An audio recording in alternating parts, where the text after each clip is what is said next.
looking even dumber than usual. "Did you really think you'd be staying with us? Didn't I tell you it was a family trip today?" I had been looking forward to this family trip amidst all the harassment. I had driven for hours, thinking staying in a famous hotel would be worth it. But when we arrived, there were only reservations for my in-laws and husband, not for me. My mother-in-law coldly told me I was no longer needed and should leave. There I was, left alone in the grand lobby, feeling utterly miserable. My name is Rala. An only child, I lost my father in an accident when I was young and was raised by my mother single-handedly. Now 31, I am married and live away from home. I met my husband, Jack, who is the same age as me, at work, and we got married. Back when we were dating, I admired Jack for having strong opinions. I found his decisiveness reassuring. However, after we got married, this very trait began to be a source of my suffering. Growing up, it was just my mother and me, helping each other out. This upbringing made me, if anything, a person who's good at listening and accommodating others. I tend to avoid inconveniencing others or causing conflicts, almost subconsciously. Knowing my nature, Jack, after our marriage, began making decisions on his own, even those important to me. Take work, for instance. While dating, he supported my career, but after marriage, he suddenly demanded I quit. When I didn't agree, he went around telling my in-laws, colleagues, and even my boss that I was quitting. At work, they asked, "Congrats on your marriage, you're leaving at the end of the month, right?" And at home, it was, "Quit already." So, I tearfully gave up my job.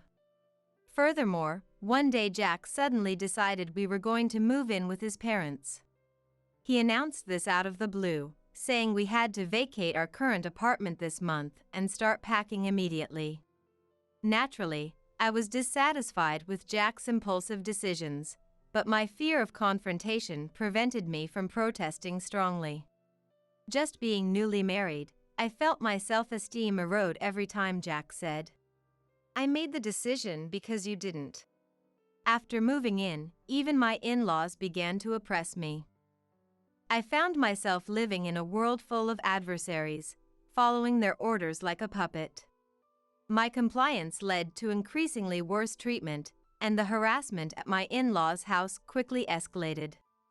I couldn't stand such a life and, within a few months of moving in, told Jack I wanted a divorce and to return to my parents. Jack shook his head and mocked me. "Do you realize how hard it is to raise a child alone? Your mom gave up her time and love to raise you, and now you want to come back so soon after getting married." Imagine her despair. "Well, if you don't care about her suffering, I won't stop you." He left, mocking my inability to respond, ending the conversation. Alone, I pondered Jack's words. In fact, my mother recently started dating someone, considering marriage. Now that I was married, she could finally focus on her own happiness. I couldn't disturb that. Telling myself it would be fine as long as I endured, I put up with the treatment at my in-laws for about a year. Then one day, Tom suggested we go on a family trip. This was my first trip since getting married, but considering how I've been treated so far, I expected to be used for chores like carrying luggage and souvenirs. However, the thought of eating a meal prepared by someone else made me a bit excited. At my in-laws, I was always left behind to look after the house while the three of them dined out. And maybe I could enjoy a long, warm bath at the hotel. As I listened to the three of them excitedly discussing which hotel to choose, I did my chores with a small glimmer of hope in my heart. On the day of the trip, I was naturally assigned to be the driver. It was fine by itself, but Jack and Tom, despite having licenses, didn't offer to take turns, leaving me to drive the long journey alone.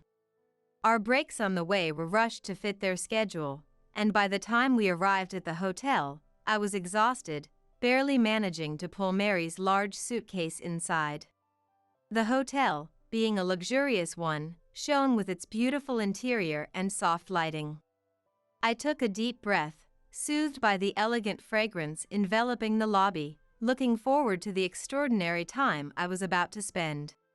Having held the steering wheel for hours, my eyes were tired, and my back and legs ached considerably. I wanted to quickly get to my room and stretch out without anyone watching, but I knew these people would probably drag me out for sightseeing, disregarding my exhaustion, just using me as a porter. I sighed quietly, careful not to be noticed by Mary, who was busy taking photos of the paintings and flowers in the lobby. As I waited for Mary, who was happily snapping pictures here and there, Jack, apparently done with check-in, called her over with a gesture. Tom, standing next to Jack and proud of his hotel choice, was smiling in a way I had never seen before. I hurried over to them, pulling Mary's suitcase, thinking it would be nice if the three of them stayed in a good mood during the trip. When I reached the counter, Mary took the suitcase, saying, "That's enough." What followed next was unbelievable. "You can go back now, but be here around 10 a.m. the day after tomorrow." "Excuse me?" Confused, I stared back at Mary. Then she burst out laughing, looking even dumber than usual. "Did you really think you'd be staying with us? Didn't I tell you it was a family trip today?" As I stood there, unable to articulate my confusion, Tom and Jack, who had started walking a few steps ahead, turned back. Jack smirked nastily while Tom tilted his head mockingly and opened his mouth. "Come on, a lowly woman raised by a single mother surely doesn't think she'd stay in such a luxurious hotel with us, right? You should be grateful just for being allowed into the lobby. A first-class hotel indeed has a big heart." Tom clapped his hands, clearly pleased. From the corner of my eye, I saw other guests and staff watching us, and I looked down in embarrassment. Seeing this, Jack laughed through his nose, saying it was useless to cry. "We're a family of 3, so it's only natural we booked for 3, right? You're an adult. If you wanted to stay, you should have booked your own room. Though, I doubt such a famous hotel would have any vacancies now." After ridiculing me to their heart's content, they said, "We'll call you when we're ready to leave, so wait nearby and be ready to pick us up," and left for their room. Once they were out of sight, I felt my strength drain away and I slumped into a nearby chair. Even the luggage, which was only a third of Mary's, felt incredibly heavy. I sighed deeply, as if expelling all the negative emotions within me, and stood up to leave the place. A staff member who saw me getting up came over at a brisk pace and kindly offered me to rest in a sofa space tucked away in the back of the lobby. After resting for a while, I went to thank the staff member, who then relayed Tom's words to me. Apparently, Tom had said that I would pay. But, having seen our earlier interaction, the staff member hesitantly suggested that I discuss it again with the staying guests and combine it with the checkout payment as part of the hotel service. After driving alone for several hours, I finally returned home and suddenly found myself overwhelmed with tears. I cried, not knowing if it was out of sadness or frustration, for being told face to face that I wasn't part of the family and for being belittled for being raised in a single-parent household. I don't know how long I cried, but after a while, I realized something important. I was all alone now. Lonely, but free from people who would criticize my upbringing or hit me for being slow at chores. No matter what I did or didn't do, there was no one to say anything. It was a refreshing feeling. If I was forced to quit my job, I could just start a new one. If I didn't want to live with my family or husband, I could just leave. If I didn't want to trouble my mother, I could live on my own. Feeling suddenly empowered, I blocked Mary's number, refusing to run away anymore, and hastily began packing to leave the house. 3 days later, it was the day my in-laws were supposed to check out of the hotel. Even after the time they were supposed to contact me had passed, no one called my mobile phone. This was because I had blocked not only Mary but also my husband and Tom. Every now and then, I found myself glancing at my phone, but the thought of not having to hear their voices brought a sense of relief. However, I started receiving calls from an unknown number. Curious about the repeated calls, I checked and found out that the number belonged to the police station overseeing the area where the hotel was located. Wondering why the police would call me, I answered and learned that my in-laws had gotten lost in the mountains and were now under their protection. They wanted me to come and pick them up. It seems that the three of them, unable to contact me due to my call block, had to pay their own hotel bill. However, with no car to pick them up, they were left without a way to return home. They decided to head to the train station, but because they had indulged in various additional services during their stay, they had incurred substantial expenses. To save on taxi fare, they decided to walk to the nearest town. However, they took a shortcut and ended up getting completely lost in the mountains.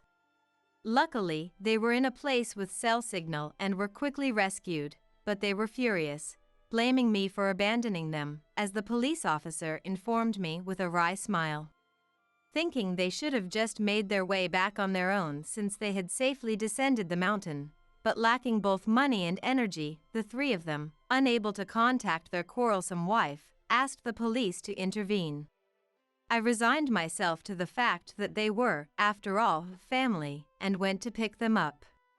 Upon meeting, they were furious, but I was no longer intimidated and ignored Jack's mother while thrusting divorce papers at Jack. When I indicated my intention to divorce, Jack sneered arrogantly and raised his fist, but restrained himself, realizing we were at the police station.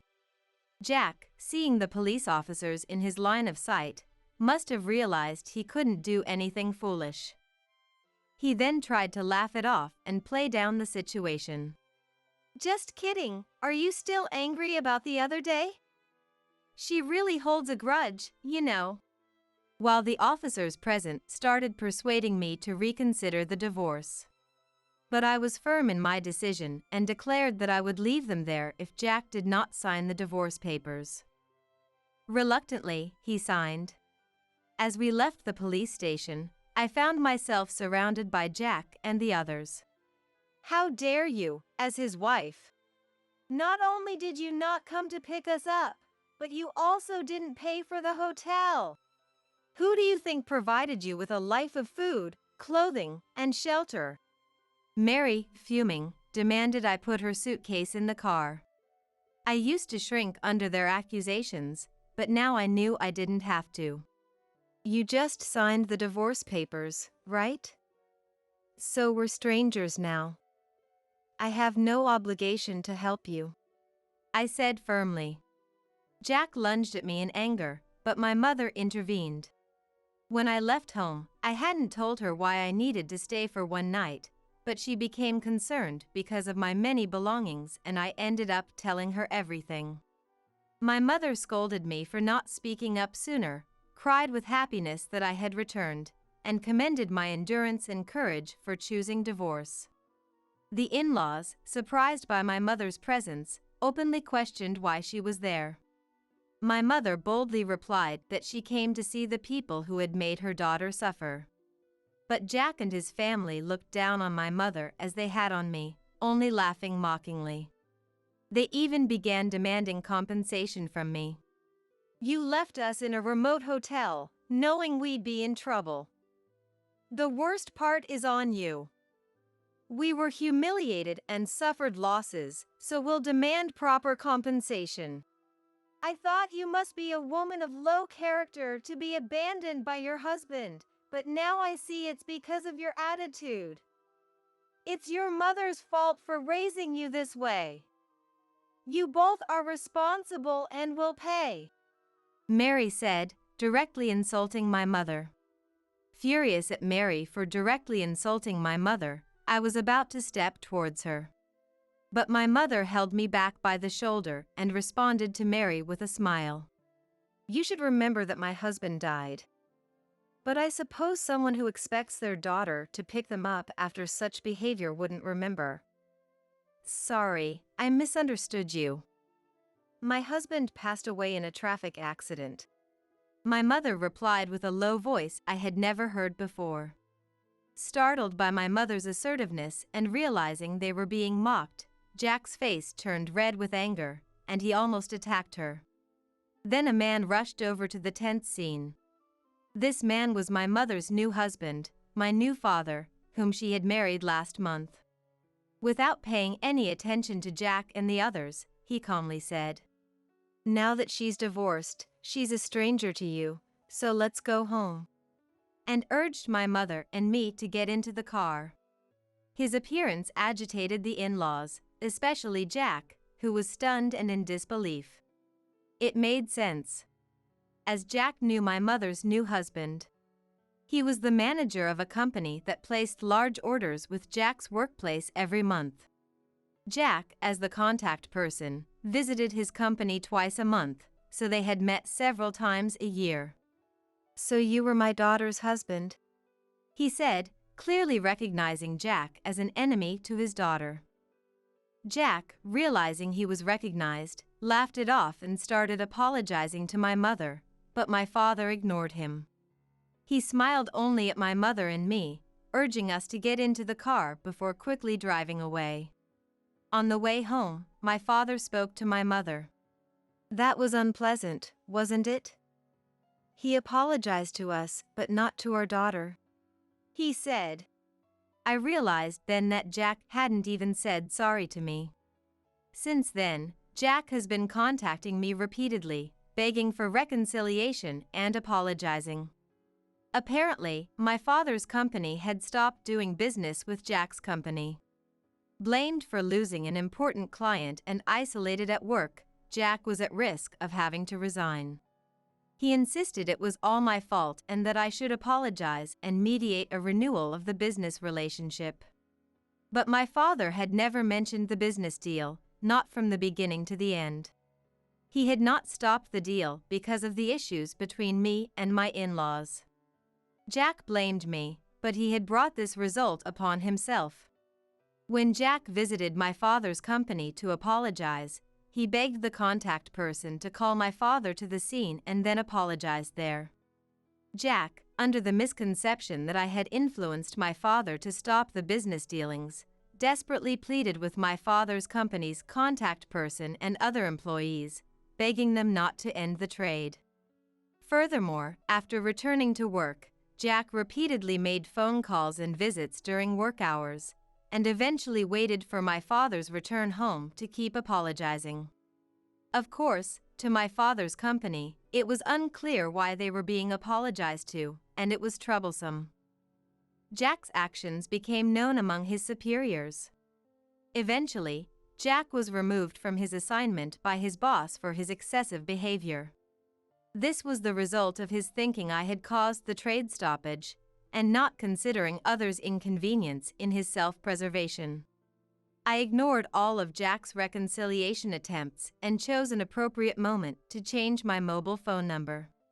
This allowed me to completely cut off any contact with Jack, who had persistently tried to reach me by changing his address and number. After spending some time at my parents' house, I moved into an apartment nearby to avoid disturbing my newlywed parents and started a new life. Once everything was settled, I demanded compensation through a lawyer for Jack's violent behavior and unfair treatment, right when Jack had left his job.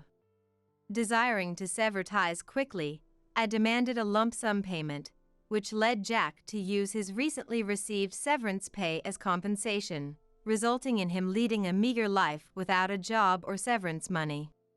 His parents, who were always extravagant with money and had decided to live with their son in the hopes of being supported by him, had almost no savings.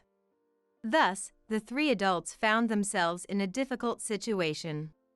Later, I heard from a former colleague that the business dealings had resumed, and Jack, believing the damage was now nullified, demanded to be reinstated at his company. Jack is likely to continue living a difficult life for some time.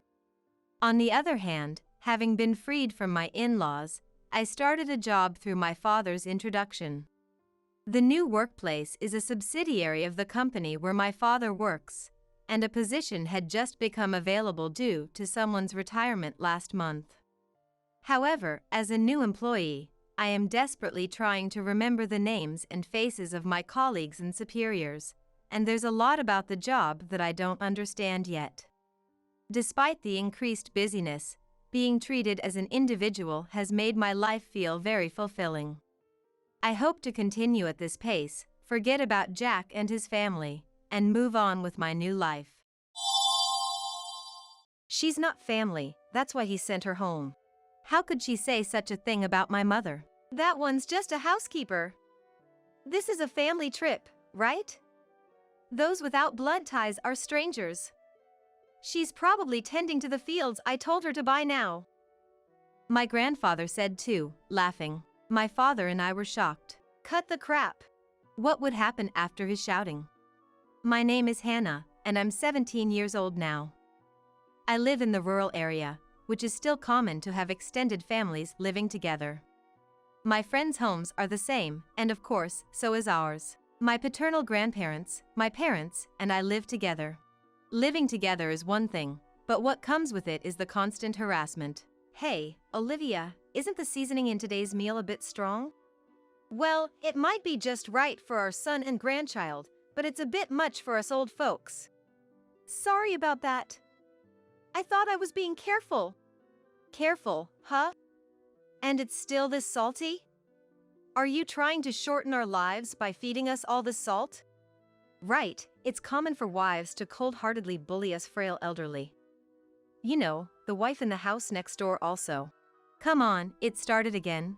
My grandparents always find some way to make snide remarks to my mother, Olivia. It's always about something so unreasonable. Like today's dinner, it's not even that salty. Moreover, she's prepared separate portions for us and for the grandparents, seasoning them differently. I tried tasting it, and indeed, the elderly portion is bland. To me, the seasoning is far from enough. How can this be considered high in salt? Maybe it's better not to season it at all. Although my mother, who is used to it, just nodded along, I couldn't stand it and fought back. Grandpa, give it a rest. This is super lightly seasoned already. If you still think it's bland, why don't you taste your own sweat? A kid should be quiet. If Grandpa says it's too strong, then it's too strong. That's right. Hannah, you're just a kid, you wouldn't understand. For us elderly, it's quite strong. Your mother could make it lighter. That's why she's a bad wife. Hannah, make sure you don't turn out like her. Well, I love my mother's cooking. Unlike some tasteless old geezers. I'm in my rebellious phase, so there's no way I'm just going to take it and say okay. Catching a glimpse of my mother, she just hung her head, looking troubled, without retorting. She must have felt my gaze because she looked at me and gave me a weary smile. That tired smile pained my heart. It's not just about the cooking. Day in and day out, my grandparents always have something terrible to say to her. Like how she does the laundry wrong, or how her cleaning is not up to snuff. They even insist that leftovers are good enough for my mother's lunch, and that she should shower last. The list goes on. What era do they think this is? It's like something out of old drama series, these torments. The coldness my grandparents show my mother has another reason. It's because my parents keep their distance from my grandparents' peculiar faith. Instead of Christ, my grandparents worship Satan daily. They seem to blame my mother for my father, their son, being utterly indifferent to their faith. Their frequent saying is, "That one, Satan will drop into hell." My busy father is often away, and I come home late from the sports lessons. During that time, my housewife mother is left alone with my grandparents. Dad, Grandpa and Grandma were saying awful things to Mom again. They even suggested she's plotting something, saying the seasoning was strong when it was clearly bland. I reported to my father, who came home late at night. Honestly, I hate to bother my already tired father with such stories. But as his daughter, I just can't stay silent, can I? Man, happened again? Those two really are something. They don't realize that thanks to Olivia managing the house, they can enjoy their carefree retirement. It's all thanks to you too. I'm always grateful. Dear, it makes me happy to hear you say that. Hannah, you're such a good girl. No, I'm currently in my rebellious phase. It's just that my rebellion is aimed at my grandparents, so I'm less harsh on my parents. That's how much I dislike, or rather, detest my grandparents. Don't worry about it, Hannah. I'll talk to them. Just keep being on your mom's side, okay? My father said, patting my head, half irritated at being treated like a child, but also half pleased. Teenage emotions are complicated. One Sunday, I woke up late and lazily got out of bed, only to find my father arguing with grandmother. Enough already, Mom! My father's shouting voice snapped me to full alertness. Peeking into the living room, I saw my grandmother sitting on the sofa, looking grumpy. My father stood in front of her, and his face beat red with anger. Making her work in the fields on such a cold day, what are you thinking? He shouted. He is a regular office worker, but my grandparents are farmers, true to their rural roots. Though the size of their fields has greatly reduced due to old age. Field work? Is Grandpa doing it? Looking outside, I saw nothing but a white snowy landscape. The fields must be covered in snow. Is there something they're concerned about? When I was just thinking how dangerous it is for the elderly to work in the fields in such cold weather. Oh, I'm starving. What's all this ruckus about? Where's Olivia? Isn't lunch ready yet? My grandfather came in, scratching his belly. Okay, he is here. Wait, that means... Wait, don't tell me Mom's.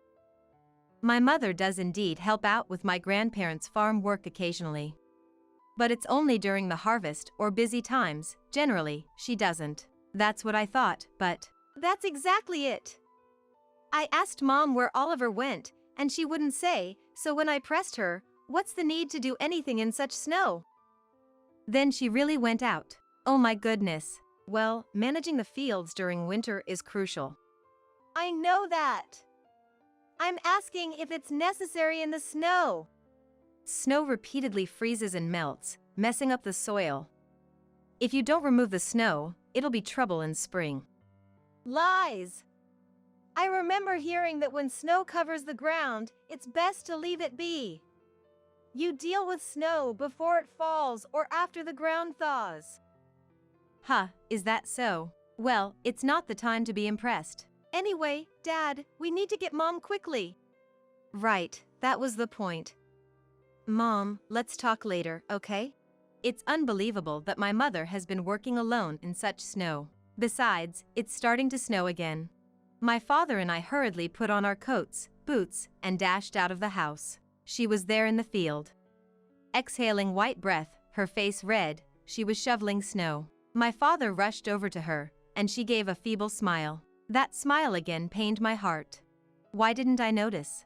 While I was leisurely sleeping till noon, how many hours had she been shoveling snow? Being busy with work he brought home, my father hadn't noticed either and kept apologizing to the exhausted her.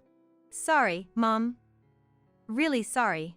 That day, my grandmother got scolded by my angry father. You will be the one to fall into hell. After that, my grandparents were unusually quiet for a while. Seasons turned, and summer was approaching. The new term would start, and I would finally be in 12th grade. How about going on a trip? My father suggested. We have not traveled for a long time. After all, it's unlikely to go on family trips after high school graduation. Understanding the lonely feelings of a father, I pretended it was a hassle, but inside, I was excited. After all, parents pay for everything on family trips. There will be plenty of activities to do. Oh, that sounds nice. How about a beach? My rising spirits dropped at my grandmother's words. Wait, are you coming too? I regretted saying it immediately. Stepped on a landmine. What a terrible grandchild. Planning to leave us out. A kid like that, Satan will. She started, and eventually, Olivia. It's because of your poor upbringing that Hannah has grown into such an unthoughtful child. What a useless, no good mother. She began taking it out on my mother. Hey! I might have said something wrong, but it's not fair to blame Mom for that. Oh, how sad for a grandma to have such a cold grandchild. It's all because Oliver didn't discipline properly. Woe is me. Seriously? Woe is me, she actually said that. Astonished, I decided to give some payback by saying out loud, "Stop joking!" However, she continued to fake cry, while my grandfather nodded in agreement. Seeing the chaotic situation, my father sighed and tried to settle things. All right. How about we go together? Instantly, my grandmother's face lit up with a smile. Despite the troublesome situation, I was also looking forward to the trip. The day arrived. Living in the countryside, the airport was far. After hours' drive, we still had plenty of time before the scheduled flight. It's been a while since I visited the airport, so I wandered off from my family. When I thought it was about time and returned, I saw my grandparents sitting on the waiting chairs. Looking around for my parents, my father came back, munching on something. Looks tasty, Dad. Yeah, this is really good. You were eating something in the car, right? But I was also hungry, so I asked for one. Olivia, you want it? Oh, where's she? With a snack in hand, my father looked around. Hannah, do you know where Mom is? Weren't you with her, Dad? No, she said she'd stay and watch the luggage. We said we'd go for a walk. Hey Grandpa, do you know where Mom is? His response was unclear. Grandma, was Mom here when you came back? Yes, she was. So she was here. Maybe she's in the restroom? But no matter how long we waited, she didn't return. I checked the restroom, but she wasn't there. Looking around, there was no sign of her. Finding it strange, my father said with looking troubled, "It's almost time for departure. Where could Olivia be?" Is it time for boarding already? Then let's head over. Although my grandmother must have heard the conversation, she stood up without concern. Mom, we need to look for Olivia. She's not here, you know. What? Confused, my father tilted his head. I also looked at her. With a malicious smile, she said, "That one's not family. That's why I sent her home." What the hell? My father was shocked, and then my grandfather said with a laugh, "She's just a housekeeper. This is a family trip, right? A wife without blood ties is a stranger.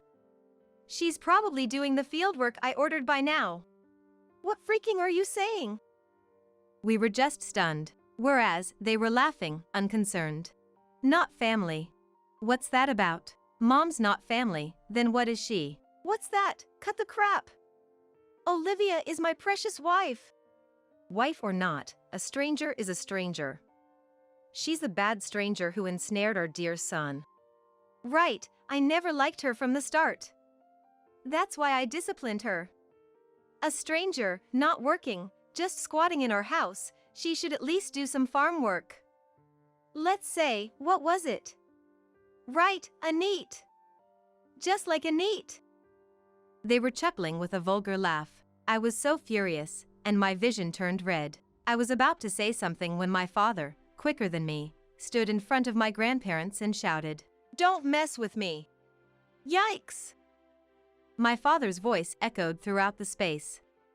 In the busy and crowded place, his voice resonated surprisingly far. Without caring about other passengers who stopped in their tracks, wondering what was going on, he continued to yell, "Always just harassing Olivia with your petty torments. You think I don't know anything? I know it all. Yes, I always tattle. And just when I thought you reflected on that snow incident, you pull this childish stunt. What's so fun about this? Ryan, we were just trying to educate that woman for your sake. What education could you vile people possibly give? It should be you who needs to be educated." Ryan, how dare you speak to your parents like that? Dad, you said Olivia was a stranger, right? She is my precious wife. My beloved wife. The most important family to me. You say that my family member, Olivia, is not your family, that she's a stranger. Then I'm a stranger too. You two and I are strangers. Ryan, what are you saying? What am I saying? That's my line. Do you even realize what you're saying, what you're doing? My grandparents' faces got paled at his fury. I had never seen him so angry. It must have been the same for my grandparents. My grandmother looked like she might burst into tears any moment. However, my grandfather gave a wry smile at my father's state. It infuriated me even more to see him laugh it off. Listen, Ryan. Calm down. He seemed to want to somehow control his son, to maintain his dignity as a father. Anyway, we're running out of time. Let's just have Olivia give up this time. And, well, let's just go, just us. The gate close is almost here. And we don't want to waste the cancellation fee for the hotel we booked. What? Wait, what is he even saying? Expecting Mom to give up this time? Whose fault does he think this is? Whose fault do you think this is? My inner thoughts and my father's shout coincidentally overlapped. My grandfather let out a startled yelp. That's enough. If you want to go, then just go on your own. No, you guys were supposed to come too. Oh, I'm not family either, so it's fine. Hannah. As I casually responded, her face showed shock. What? Did she think I would go along with them? As a daughter of a non-family mother, I am not family either. No way! You're family! You have a blood connection. My bond with my mother is stronger.